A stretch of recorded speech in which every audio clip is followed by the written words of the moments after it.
Bonjour à toutes et à tous. Je suis Darlene Ba. Je suis doctorant en biostatistique à l'Université d'Aix-Marseille.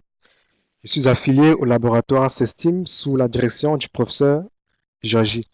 Et ce matin, j'ai le privilège de présenter mon travail de thèse qui porte sur l'analyse de la mortalité en excès par cancer. Je m'intéresse tout particulièrement aux tables de mortalité. De prime abord, il faut distinguer la suivi nette de la suivi globale. La suivi nette est la suivi qui serait observée si la seule cause de décès possible était la pathologie d'intérêt. En cancérologie, par exemple, si on s'intéresse à un cancer particulier, nous dirons donc dans ce contexte que la suivi nette est la suivi qui serait observée si la seule cause de décès possible était le cancer étudié. De par cette définition, ceci ne correspond pas à la réalité. Nous nous trouvons donc effectivement dans un cadre hypothétique. Et il faut souligner que dans les registres de cancer qu'on retrouve à l'échelle nationale ou régionale, les patients sont suivis dans le temps. On a juste l'information sur leur statut, à savoir s'ils sont vivants ou décédés. La cause de décès n'est pas disponible. Et quand bien même elle est disponible, elle n'est pas fiable. Prenons par exemple un patient disons, de 80 ans atteint de cancer. Il peut décéder de ce cancer, il peut faire un arrêt cardiaque ou bien son décès est lié à l'âge. Parce qu'il faut souligner que, à toute chose égale par ailleurs, les personnes âgées sont plus à risque de décéder que les personnes jeunes. Alors du coup, la suivi nette va s'affranchir, du moins la suivi nette s'affranchit des différences de mortalité imputables aux autres causes que le cancer étudié, ce qui permet de faire des comparaisons notamment entre période et population. Quand on utilise une approche paramétrique ou non paramétrique, l'estimation de la suivi nette repose sur l'utilisation des tables de mortalité. S'agissant des tables de mortalité, ce sont des statistiques nationales de décès, toutes causes confondues. Elles sont obtenues à partir des certificats de décès. Elles sont conçues par les instituts nationaux, l'INSEE par exemple en France. Puis là, je présente un extrait de la table de mortalité américaine de 1990. Là, à gauche, nous avons la mortalité, la table des hommes. Et à droite, nous avons celle des femmes.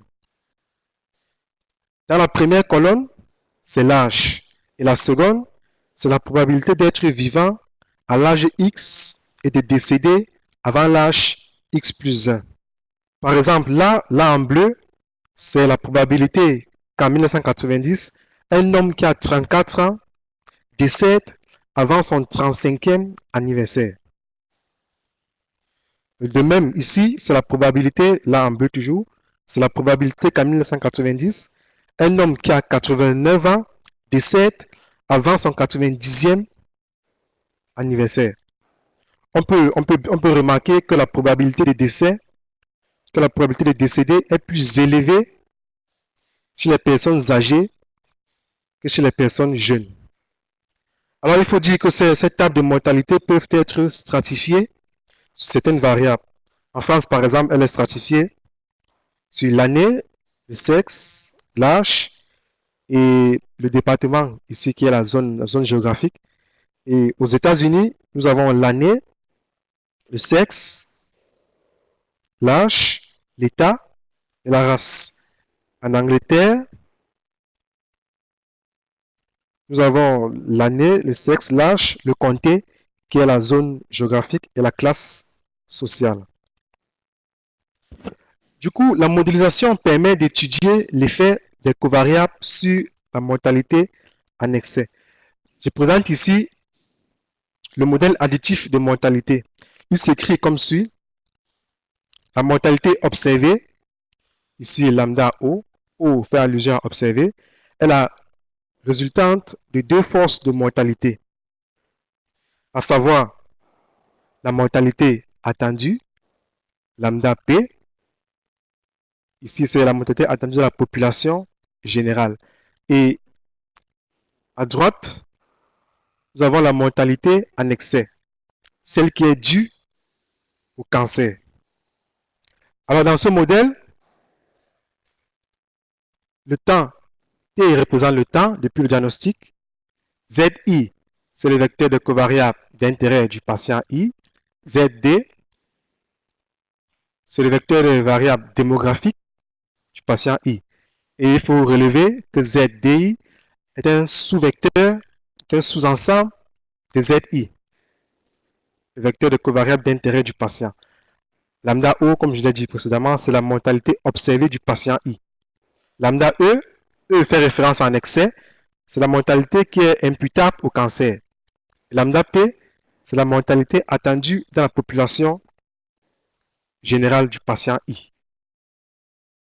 Le problème qui se pose est celui de savoir si la table de mortalité dont nous disposons est-elle appropriée, est-ce qu'elle est adéquate. En France, par exemple, dans certains registres de cancer spécialisés, pas tous, certains, là à droite, on a dans ces registres de cancer, on a un certain nombre d'informations sur les patients, notamment le sexe, l'année, l'âge ou encore le gradient social.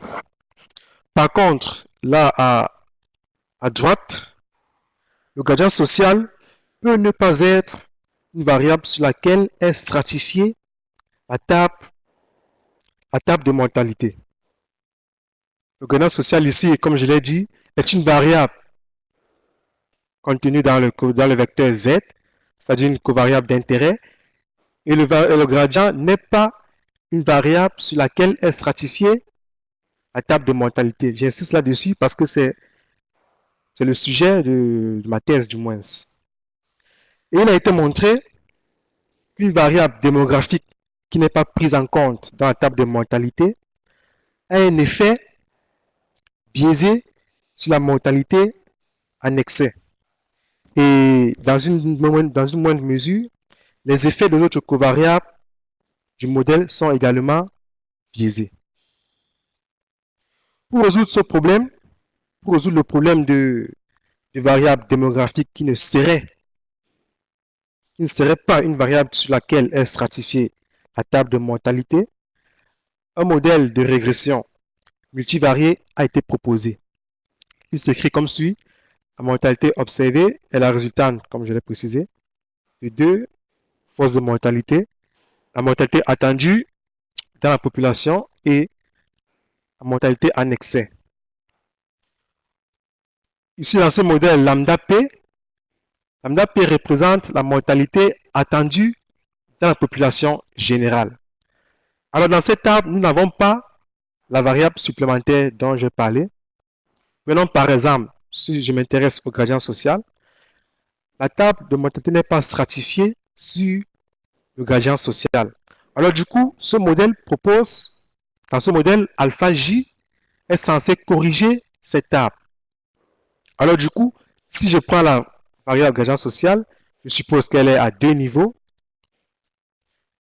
J'ai les moins favorisés et les plus favorisés. Alors du coup, dans ce modèle, j'aurai deux alphas.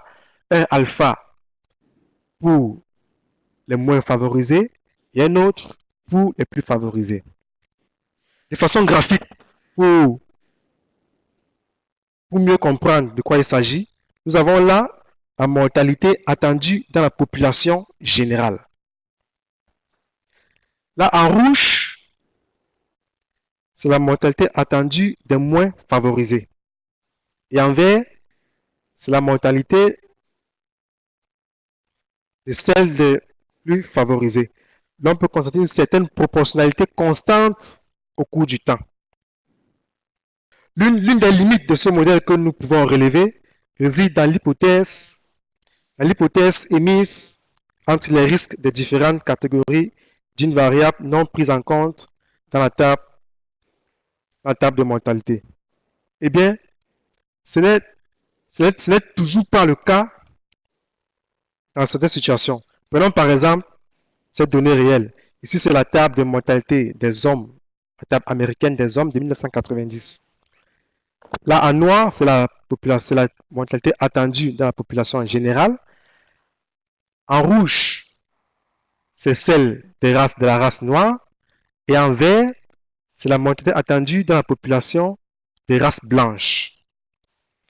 Alors, du coup, on peut constater que cette proportionnalité-là, on a une rupture à ce niveau, que j'appelle ici, j'ai un cut-off à 80, à peu près à 85 ans. La notion de cut-off, j'y reviendrai là-dessus. Alors, l'objectif de la présentation d'aujourd'hui est, dans un premier temps, de montrer par simulation certaines limites des modèles existants. Et dans un second temps, de présenter un modèle de régression que nous développons, du moins que nous sommes en train de développer. J'ai pas, pour l'instant, les simulations sont en cours, je n'ai pas encore des résultats. S'agissant des modèles existants, nous avons un premier modèle qui est celui d'Estef et ses collègues. Ici, comme vous pouvez le remarquer, on ne corrige pas la mortalité attendue dans la population étudiée. Nous avons un second modèle, celui de Touraine et ses collègues. Ici, nous avons un alpha J qui corrige la mortalité attendue de la population étudiée par un effet, comme j'ai précédemment précisé, un effet proportionnel qui est constant au cours du temps. Pour évaluer ces modèles, j'ai simulé 1000 jeux de données de 5000 patients chacun. Et j'ai comme covariable, j'ai deux covariables, l'âge au diagnostic, que j'ai généré suivant 3 lois uniformes. Et l'effet est positif, dans l'âge ici c'est un facteur de risque. J'ai également ma variable binaire, qui n'est pas une variable sur laquelle est stratifiée la table de mortalité. Prenons par exemple, il s'agit par exemple du quotient social, j'ai les moins favorisés et les plus favorisés. Du coup, j'ai une proportion de plus favorisés de 10%. Et je précise également que j'ai fait également pour 90%, mais je ne présente pas les résultats ici. J'ai un effet négatif dans la variable binaire x ici, c'est un facteur protecteur. Pour le temps de suivi, j'ai généré le temps de suivi attendu dans la population suivant deux scénarios. Dans un premier temps, je considère la mortalité attendue de la population générale est la même que celle de la population étudiée. Donc du coup, avant le cut-off ici que j'ai fixé à 75 ans, la mortalité reste la même dans la population générale que dans celle étudiée. Ça, c'est le premier scénario de simulation. Dans un second temps, j'ai le scénario où la mortalité attendue de la population générale diffère de celle de la population étudiée. Là, j'ai mon cut-off. Et là, en noir, c'est la mortalité attendue dans la population générale. Et en bleu, ici, ce n'est pas la mortalité attendue de la population totale ou générale, c'est plutôt la mortalité attendue chez la mortalité x égale à 1. Ici, je suppose que c'est les moins favorisés. Donc, du coup, je dirais en bleu, c'est la mortalité attendue chez les moins favorisés de moins de 75 ans. Et en vert, c'est la mortalité attendue chez les plus favorisés de moins de 75 ans. Là, en violet ou magenta, c'est la mortalité attendue chez les moins favorisés de plus de 75 ans. En rouge, enfin, c'est la mortalité attendue chez les plus favorisés de plus de 75 ans. Alors, ici, on peut remarquer que la proportionnalité n'est pas constante au cours du temps. Elle varie avec le temps. Comme je l'ai dit, j'ai généré le temps de suivi attendu suivant deux scénarios. J'ai généré le temps en excès à partir d'une distribution de Weibull généralisée. J'ai également la censure administrative à 6 ans. Et du coup, le temps observé est le minimum, c'est 3 temps. Alors, comme pour évaluer ces modèles, j'ai 3 indicateurs. J'ai le biais, qui n'est rien d'autre que la différence entre la valeur de l'estimateur et celle de son espérance. J'ai également l'écart quadratique moyen, qui est fonction du biais et de la variabilité de l'estimateur. J'ai enfin le taux de couverture empirique, qui est la proportion d'occurrence où l'intervalle de confiance comprend la vraie valeur du paramètre. Ici, je présente les premiers résultats des simulations. Là, c'est le scénario où la mortalité attendue de la population reste la même que celle de la population étudiée. Autrement dit, on ne corrige pas la table, on n'ajuste pas la table. Ici, j'ai dans le modèle 1, comme je l'ai précisé, le biais, c'est la différence entre la valeur de l'estimateur et son espérance. Ici, on peut dire qu'on n'a pas de biais.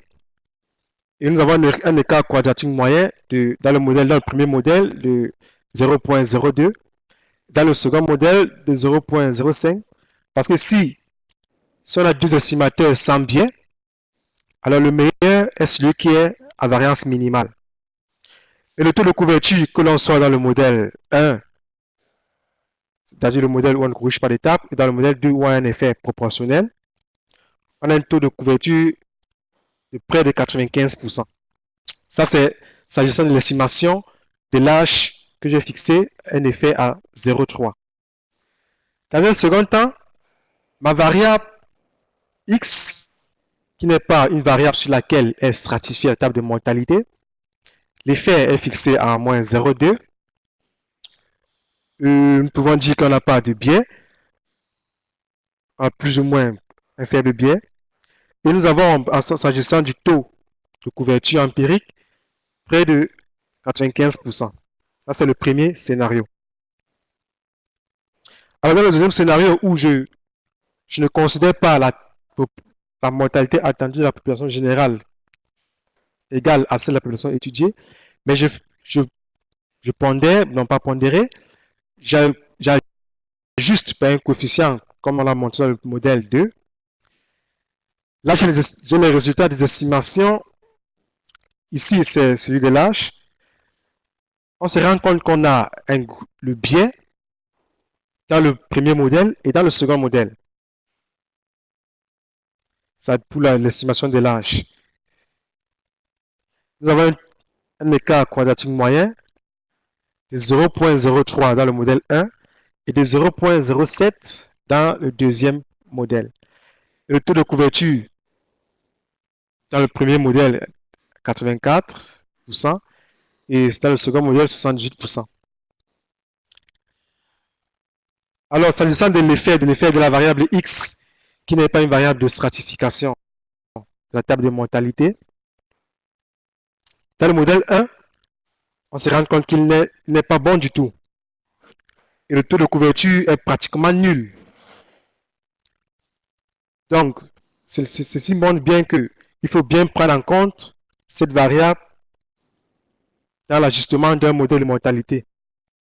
Nous avons un taux de couverture de près de 95%. Alors du coup, pour pallier la limite de la proportionnalité constante au cours du temps, nous proposons ce modèle. Alors dans ce modèle, nous avons encore le alpha J, J ici qui représente les différents niveaux de la variable, qui n'est pas une variable de stratification de la table de mortalité. Et là, je relâche cette hypothèse de proportionnalité parce que ce n'est toujours pas le cas, comme je l'ai montré. Car ici représente les différentes, je dirais, les différentes classes d'âge à partir du moment où on a fixé un cutoff ou des cutoffs. X est une variable d'intérêt, mais X n'est pas une variable démographique, n'est pas une variable de stratification, la table de mortalité. Mais alpha JK, c'est J fois K paramètre multiplicatif qui sont censés corriger la mortalité attendue des patients de la mortalité J et de la classe K. Dans ce modèle, le taux, ou du moins la mortalité en excès, elle est modélisée par un modèle de type Cox. L'estimation des paramètres de ce modèle se fait par la méthode du maximum de vraisemblance. Alors, jusqu'ici, nous pouvons relever quelques limites, certaines limites du modèle que nous proposons.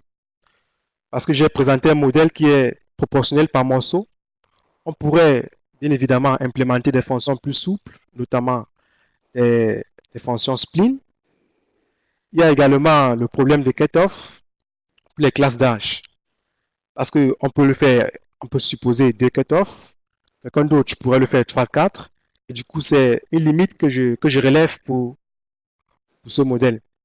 Si par exemple, je présente pour 2 cutoffs, un cutoff à 65 ans et un autre à 85 ans. Et comme perspective de ce travail, la première, bien évidemment, ce serait d'obtenir les résultats de mes simulations en cours et les analyser. Et plus tard, je ferai une analyse de sensibilité sur les cutoffs pour voir quelle est la variabilité de mes estimations au fur et à mesure que je fais varier les cutoffs. Je vais également, parce qu'à présent, j'ai 2 classes, je vais également étendre ce travail à 3, 4, voir le comportement.